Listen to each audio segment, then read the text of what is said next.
Menjadikan Fakultas Ilmu Sosial dan Ilmu Politik Pusat Kecemerlangan Pendidikan Tinggi, Riset Sociopreneurship dan Tamadun Maritim di ASEAN merupakan visi dari Fakultas Ilmu Sosial dan Politik yang ada di Universitas Raja Ali Haji. Audio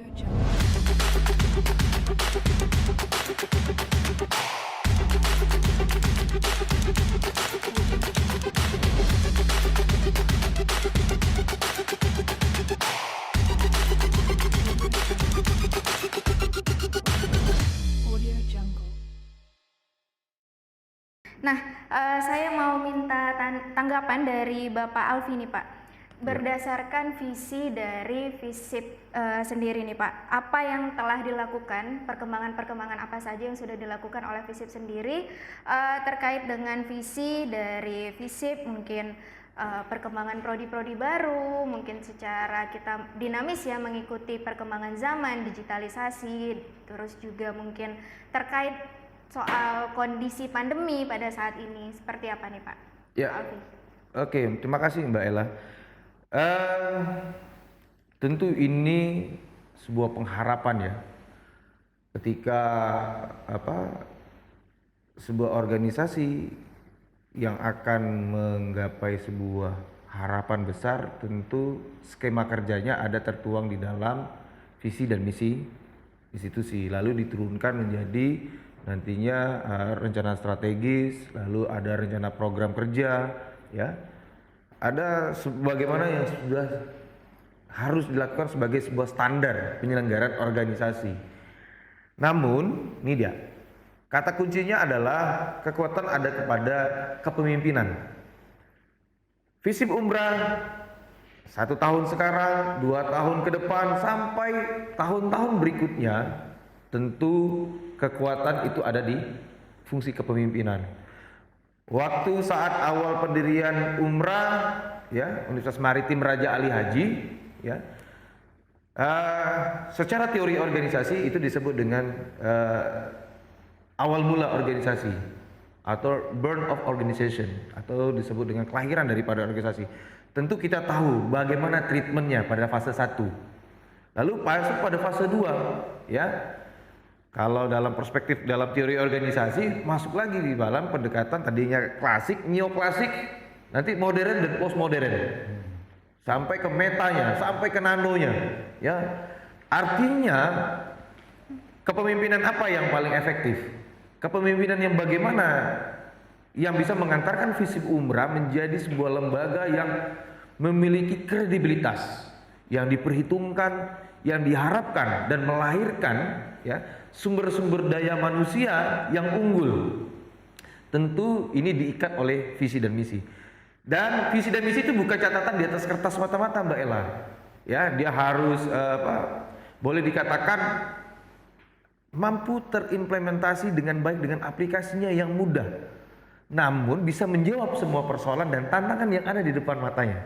Nah, ini mungkin barangkali, ya, kepemimpinan fasilitatif yang sekarang alhamdulillah kita sudah melewati pertama dekan FISIP Umrah itu Pak Zamzami Akarim, lalu dilanjutkan dengan Pak Jaka Permana, lalu dilanjutkan dengan Pak Rumzi, lalu dilanjutkan dengan Pak Mucid Al-Bintani, lalu dilanjutkan dengan Profesor Muhammad Sa'ad, terus dilanjutkan lagi dengan Pak Son Haji, lalu masuk Pak Bismar, lalu yang sekarang adalah Pak Oksep Adayanto. Nah, tentu para pimpinan fakultas ketika itu punya treatment, ya, punya cara pendekatan apa yang harus dilakukan dengan situasi dan kondisinya ketika itu. Nah, ketika masanya Bung Askarmin kuliah, tentu treatmentnya adalah bagaimana memenuhi kebutuhan standar aturan saja dulu ketika itu, ya, terpenuhi syarat unsurnya. Nah, pada masuk fase-fase, ya, mungkin adik-adik tingkatnya Bung Askarmin sudah masuk kepada treatment yang mungkin barangkali pengembangan, katakanlah development of organization-nya semakin katakanlah boleh semakin spesifik, semakin kuat dan semakin fokus, ya. Jadi Di masa sekarang ini, di masa kepemimpinan Pak Oksep, ya harapan kita semua stakeholders, terutama di internal itu benar-benar solid dan kompak ya, untuk mengusung apa menjadi sebuah cita-cita FISIP yang cemerlang, FISIP yang unggul, FISIP yang bisa melahirkan sumber daya manusia yang bisa siap di lapangan pertarungan kehidupan apapun. Macam Bung Askarmin, ya walaupun beliau juga seorang tenaga pendidik di salah satu kampus perguruan tinggi swasta yang ada di Batam, juga beliau juga punya kiprah di organisasi kepemudaan, juga ada kiprah di partai politik. Nah ini arti ada ruang-ruang yang diisi oleh para alumni, dan kita yakin di masa kepemimpinan Pak Oksep juga nanti dilanjutkan oleh kepemimpinan ya alumni semakin kuat. Saya punya mimpi Mbak Ella, ketika saya juga kuliah di rantau. Saya tidak kuliah di Tanjung Pinang. Ketika saya pulang, kita sama-sama bangun namanya Kepri, lalu kita hadirnya provinsi ini dengan Universitas Maritim Raja Ali Haji. Yang punya kampus ini alumni. Yang punya kampus ini alumni. Bukan saya. Walaupun ijazah saya dipakai untuk dirikan prodi ini, ya. Tapi saya bukan punya pemiliknya. Pemilik utamanya adalah para alumni. Karena yang besarkan kampus di mana-mana Mbak Ella itu pasti alumninya. Sekelas Universitas Indonesia yang besarin kampusnya siapa? Alumni UI. UGM yang besarkan siapa? Alumni UGM. Umrah, tidak lain dan tidak bukan. Dan syukurnya mungkin di letting Bung Askarmin ini sudah ada nih sumber-sumber daya manusia alumni yang sudah mengisi di Umrah, kiprah-kiprah mereka. Dan bahkan mungkin junior-juniornya beliau ini sudah mengisi sebagai tenaga pendidik. Ya, selain juga ada yang jadi staff ya, yang ada di Umrah. Lagi-lagi saya dengan Pak Rusdi ini sadar diri. Kami ini numpang membesarkan orang yang punya tuan di rumahnya. Jadi numpang dalam tanda petik seperti Pak Oksep segala macam itu, kita punya tanggung jawab sebagai anak tempatan, tapi punya lebih fokusnya lagi para alumni lah yang nanti akan membesarkan kampus ini akan diperhitungkan di kancah apapun, baik di level lokal, level nasional maupun di level internasional. Nah kita katalisatornya. Alhamdulillah waktu masa Pak Rumzi ya mulai kita berdiri Pak Dr. Rumzi ya kita ada 3 prodi. Nah sekarang kita sudah ada 5 prodi. Yang insya Allah itu pasca sarjananya. Nanti insya Allah di prodi S1-nya itu pada standar 6, itu S1 kan standar 6, S2 itu standar 8. Nah nanti yang mengisi di standar 6 lagi kita akan buka lagi prodi-prodi yang akan memperkuat FISIP, yang wacananya nanti akan berdiri prodi komunikasi, prodi vokasi kepariwisataan ya. Dan banyak lagi prodi-prodi yang bisa nanti dikembang tumbuhkan di Fakultas Ilmu Sosial dan Ilmu Politik Universitas Maritim Raja Ali Haji. Selambari juga nanti ada kekuatan baru ya akan terbentuk pasca sarjana magister hukum. Insya Allah juga nanti sama-sama kita support ya siapapun nanti pemimpin pasca Pak Oksep ya untuk bisa memegang tali teraju ini secara berkesinambungan, secara sustainable.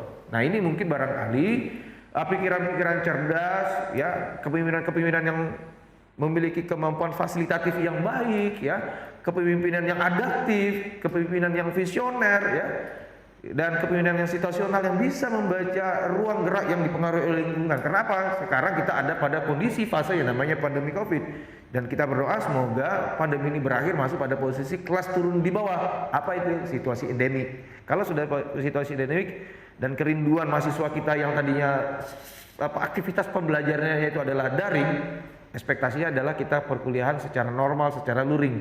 Nah ini mungkin harapan kita agar ada interaksi kickback yang baik antara pengajar dengan mahasiswa yang diajar. Ada take and give, ada katakanlah interaksi kedua belah pihak ya, ada pendekatan secara metode pembelajaran ya, tentunya ada kegiatan aktivitas andragogi yang bergerak, pedagogi yang berjalan ya, sehingga transformation of knowledge itu sampai. Dan ingat lagi kita dengan tadi yang saya kemukakan, tentu dengan adanya Permendikbud 35 tahun 2001 tentang komite terkait tentang kualifikasi Indonesia ya. Jadi kita punya harapan nantinya standar nasional pendidikan tinggi untuk Umrah terutama di FISIP bisa melahirkan mahasiswa-mahasiswa yang hari ini tagline-nya adalah kampus mereka, mereka kampus itu. Nah, mahasiswa dididik dan diberikan ruang berpikir yang bebas, karena makna dari merdeka itu apa?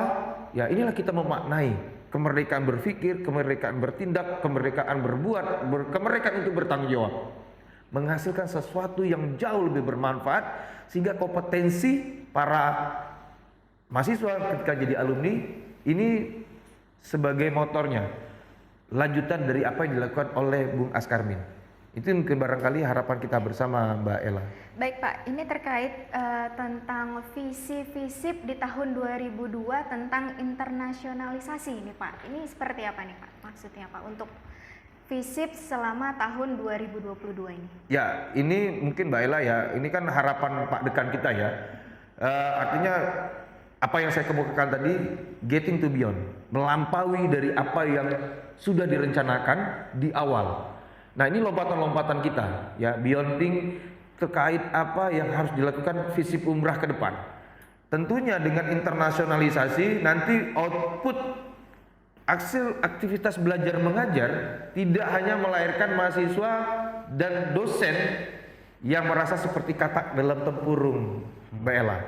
Sistemnya jadi sudah berubah. Berubah. Nah, karena kita kan melakukan akselerasi dan leverage. Kenapa? Kondisi hari ini menuntut pada kondisi VUCA era ya, atau disebut dengan volatility, uncertainty, ya, complexity dan ambiguity, di mana masa ketidakpastian itu mengalami hantaman yang sangat luar biasa pada masa pandemi Covid. Tentu resiliensinya, daya lentingnya. Nah, makanya Pak Dekan berusaha melakukan breakthrough, terobosan cepat dengan melakukan apa? Pandemi itu hanya sebuah siklus kehidupan manusia dalam sebuah peradabannya. Tetapi bukan berarti manusia harus takut dan tunduk dengan Kondisi. ancaman, bukan sesuatu yang harus dikhawatirkan dan ditakutkan, Mbak Ella. Jadi dirubah mindsetnya, logikanya dibalik. Ancaman menjadi kekuatan, ya, kelemahan jadi peluang. Nah ini yang dilakukan oleh Pak Dekan, sehingga internasionalisasi apa yang dibuat, dosen-dosen harus melaksanakan tridharma itu secara paripurna. Penelitian, pengabdian, dan pendidikan dan pengabdian itu harus berjalan secara simultan. Jadi nanti outputnya apa saja? Mahasiswa-mahasiswa dengan dosen harus penelitian kolaboratif, pengabdian kolaboratif, ya, yang nantinya pada akhirnya melahirkan tulisan-tulisan yang memiliki apa ya namanya kalau dalam bahasa ini karya-karya yang monumental, Mbak Ella. Jadi ini karya yang sangat dibutuhkan, apalagi pada situasi dan kondisi kolaboratif. Tentu ada pendekatan, pertama ada triple helix, ada disebut dengan triangle yang menyatu menjadi satu. Ada government, ada society, dan ada private. Nah berkembang menjadi pentahelix. Masuk lagi di situ nanti segmennya media, ya. Ada lagi katakanlah ada government, ada society, ada akademik, ya. Jadi ada unsur yang berikutnya adalah unsur kelembagaan pendidikan. Nah ini masuk. Nah akhirnya bermanfaat guna, Mbak Ella, apa yang jadikan kajian-kajian oleh dosen-dosen di prodi ilmu administrasi negara, prodi ilmu hukum, di prodi ilmu pemerintahan, di prodi sosiologi, di prodi hubungan internasional, ya, dan di prodi yang nanti akan berdiri terutama di pasca sarjana. Nanti tulisan-tulisan karya-karya mahasiswa tidak hanya tersimpan di perpustakaan kita, tapi bisa dibaca, dipahami, dipelajari, lalu dieksekusi oleh pemangku kepentingan. Nah ini dia. Jadi pemangku kepentingan bukan hanya pada level lokal dan juga bukan hanya pada level nasional, tapi sudah pada merambah ke level internasional. Basis kita adalah basis maritim. Ini keunikan kita yang tidak ada dimiliki oleh kampus manapun. Tentu ini yang kita kemas, kita branding dia, Mbak Ella. Branding yang kuat, maka punya pola 3. STP namanya, Mbak Ella. Dalam strategi marketing itu ada 3 pola pendekatan yang harus dilakukan. STP itu adalah strategi, positioning, and targeting. Nah nanti ini akan dibungkus baik secara apik oleh manajemen fakultas yang nantinya juga akan melahirkan terobosan-terobosan cerdas, sehingga luarannya adalah jurnal-jurnal yang tulisan-tulisan yang jurnal-jurnal yang bereputasi. Nanti ada di Scopus, ya, ada di yang dibuat oleh lembaga jurnal yang ada di Indonesia, ya, Sinta misalnya. Kita sudah mengisi ruang-ruang itu, Mbak Ella. Dan alumni kita langsung terserap di dunia pekerjaan. Karena itu ingat tadi yang sudah saya sampaikan, nantinya kompetensi kita akan kita arahkan lebih kepada hal yang spesifik, dibutuh dan menjawab tantangan global yang berkembang dewasa saat sekarang ini, Mbak Ella. Baik, terima kasih Pak Alfi. Sebelum kita menutup acara talk show kita hari ini, mungkin saya minta kepada Bapak Rumsi ya Pak ya, untuk sedikit saja closing statement dan harapan untuk FISIP ke depannya agar bisa lebih baik lagi, lebih berkembang lagi, seperti apa Pak? Baik, terima kasih ya. Jadi memang untuk menjadikan FISIP ini, ya kalau kita lihat ya, memang sekarang harus ada peningkatan ya, terutama jabatan fungsional dosen misalnya ya, itu kan sekarang didorong bagaimana yang dari asisten, dari tenaga pengajar menjadi asisten ahli, menjadi lektor kepala, menjadi guru besar ya.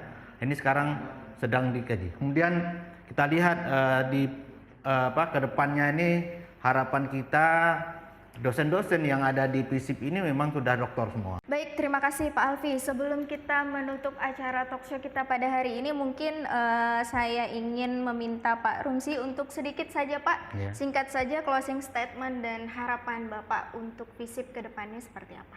Ya, harapan kita dosen-dosen FISIP yang sekarang ini rata-rata S2 ya, menjadi doktor S3, kemudian yang asisten ahli cepat loncat ke lektor kepala dan guru besar ya. Nah, ini harapan kita ke depan supaya tadi seperti yang disampaikan, supaya FISIP ini bisa gemilang dan cemerlang untuk masa yang akan datang. Oke, baik, terima kasih. Dari perspektif alumni, bagaimana nih Pak harapan FISIP ke depannya? Ya, baik, closing statement dari saya. Selaku alumni, kami sangat berharap bahwa kedepannya FISIP Umbra ini menjadi kampus yang menjadi barometer ya, kajian-kajian laboratorium sosial politik yang bisa setara nasional, internasional ya, karena sangat memungkinkan Umrah untuk menjadi kajian-kajian FISIP Umbra menjadi kajian-kajian yang standar nasional internasional tadi. Kemudian pesan saya terhadap alumni ya, untuk mari sama-sama kita kembali ya, kita lihat kampus kita, sama-sama kita membangun kampus ini bersama ya, dari luar dengan cara bekerja dengan baik di masing-masing bidang untuk mengharumkan nama kampus kita ini. Dan terakhir, bahwa kampus itu tidak bisa sendiri, butuh alumni. Itu untuk kawan-kawan alumni yang menonton talk show kami pada hari ini. Sekian dan terima kasih.